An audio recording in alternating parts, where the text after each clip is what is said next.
So my name is Maria Teresa Mabry. I'm with Mi Gente, and I'm also a fellow with the Electoral Justice Project with the Movement for Black Lives. I'm from Phoenix, Arizona. Yes.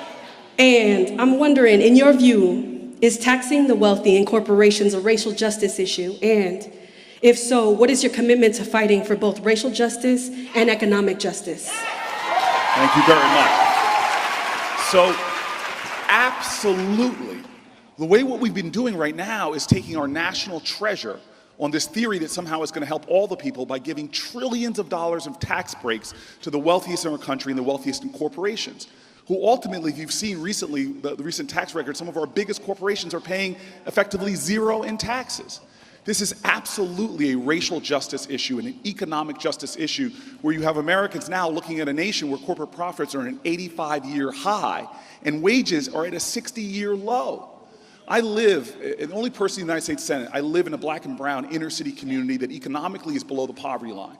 And I watch my neighbors who work full-time jobs catch extra shifts where they can, and when they go to my local bodega, they still have to use food stamps to meet the minimum basic needs of a family. That is unacceptable, that is injustice, and because it disproportionately affects African American, Latinos, and minorities, it is a racial injustice issue as well. And so we have to fix that by making our tax code reflect our values. And that's why no more bank shots, this idea that if we send it up, somehow it's going to come down.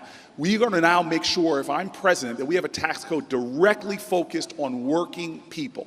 That's why I've supported the RISE Act, which takes the earned income tax credit and blows it up to almost twice the size. My RISE credit would get families about $8,000 back. It would lift 150 million working American salaries. It would take about poverty rates and cut them by a third in our nation. And even more that, it would change the definition of work.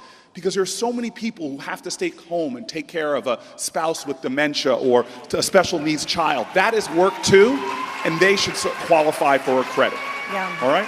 Thank you so much. Thank you for asking the question.